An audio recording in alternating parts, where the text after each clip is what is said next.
When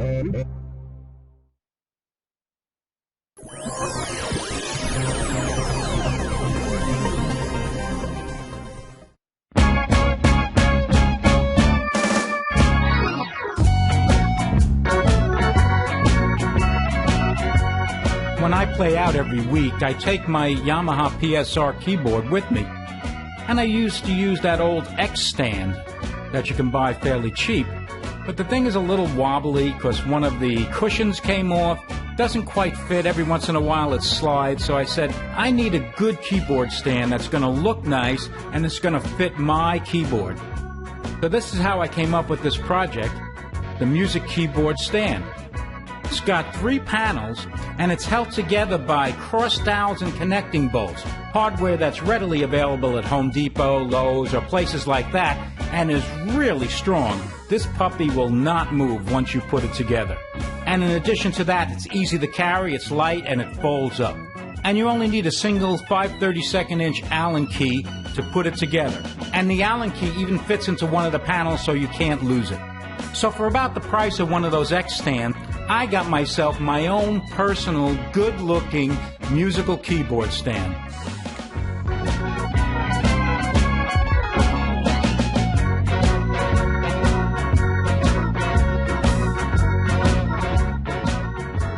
I've adjusted the dimensions of the keyboard stand to match my height and the 2 slots under the PSR keyboard so it fits perfectly and doesn't wobble around.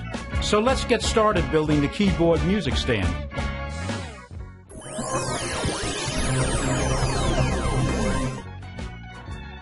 Now here's a connecting bolt. This one's 50 millimeters long, but I realize now that the 40 millimeter size is better. It's available too, and it also screws right into the 1/4x20 cross dowel. Now in this demonstration piece, the vertical part is one of the side panels, and the horizontal part is the front panel. To let the connecting bolt go through, I drilled a 1/4" hole and wiggled the bit around a little bit to make a clearance hole. But if you have it, you could also use a 9/32" bit. The final hole we have to drill is a teeny bit tricky because even though it's just a 3/8 inch diameter, it can only go down 5/8 of an inch. If it goes down anymore, it's going to go through the back of the panel. So you got to be real careful doing this. However, if you have a Forstner bit, it's really easy because the Forstner bit doesn't have a tip like a regular drill bit. Now you noticed I aligned the slot in the cross dowel with the hole that was drilled in the end. This aligns the cross dowel so it'll accept the connecting bolt. And when you screw that together, this thing is really solid. Back to the 3/8 inch hole, its center has to be aligned with the center of the hole in the end, otherwise you'll have a hard time fitting in the connecting bolt.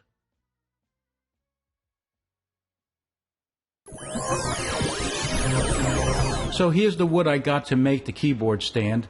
A number of 1x3s, a 1x2, and a 2x4 piece of 1/4 inch plywood. Now, I'm not going to give you the dimensions because it was particular to the dimensions that I used, but I'm going to provide a PDF that'll help you figure out what dimensions you need. Here's the pieces that I cut out, and I'll cut out the 1/4 inch plywood a little later. So now we're going to fabricate the panels, and in order to do that, we got to make a slot on one side to accept the 1/4 inch plywood. So I set the saw to be about almost in the middle, run it through, turn it end for end, and run it through again. And that makes a slot. And I check it against the 1/4 inch. First I check it to make sure that it's down 3/8 of an inch, is what I want. And then I check it to see if it's going to accept the 1/4 inch panel. Now it's a little too small, so I move the fence over a little bit and keep on edging up to it until I get it, the slot, that is, wide enough to accept the 1/4 inch panel. And as you can see here, the slot is pretty good, accepts the 1/4 inch panel, but it's not too tight. So I've done that to the top and bottom pieces of the side panels and the side pieces of the front panel. But in each case, I also have to put those slots on the ends. So without readjusting the table saw, I'm just running them through again till they're all done. And there they are. Now I've mocked up one of the panels on the side, and I've measured and cut the panel so that it'll slide right in. And there it goes. Notice it slides easily, and everything fits together nicely. Now there's some rectangular holes on the end, so I've cut a 3/4 inch wide piece of wood, and I've made it thick enough so it'll fit right in that hole. And now I'm going to mark it and then cut enough of those little pieces so that they'll fit right in there. Then I'm going to glue everything together to make a nice solid panel that's nice and square.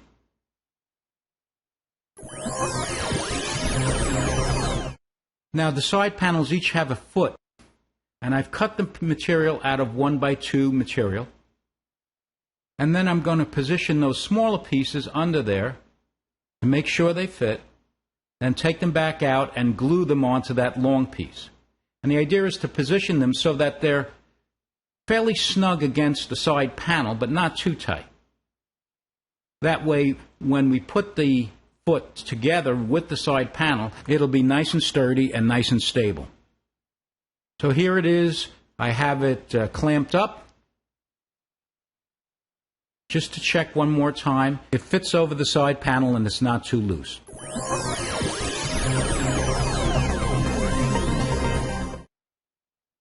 Now we're going to drill the holes for the cross dowel and the connecting bolts. I have a 1/2 inch spacer there because I want the front piece to be down a 1/2 inch from the sides. Now I take a 1/16 or a slightly larger bit and I run it through in the appropriate point, and I run it into the front panel. So now those two holes are lined up. Now I bring the center around to the side and place a mark a 1/2 inch back from the end. And that's where I'm going to drill the 3/8 inch hole for the cross dowel. And I put a pilot hole there, and I'm ready to go. Now, as before, when I showed you the samples, I drilled a 1/4 inch hole through the side panel, and I've also drilled a 1/4 inch hole into the end of the center panel. And you noticed, finally, I've drilled the 3/8 inch hole, but not all the way through. Now I can insert the cross dowel and align the slot so that it'll accept the connecting bolt. Here we go. We'll align the slot. And now we can put this one together. We position it, and we can put that together. When that's done, we can do the same thing for the other 3 positions on the front panel.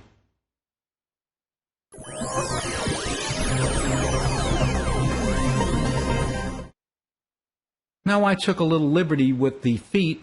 I cut them, made them a little pointy, because that's the way I like the way it looked. But you notice I put the feet onto the side panel, and I screwed it in place with 1 1/4 inch drywall screws.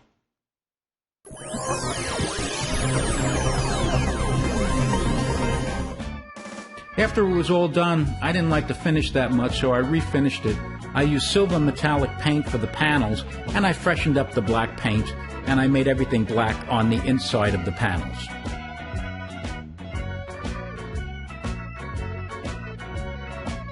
There's that 1/4 inch hole that I put the Allen key into.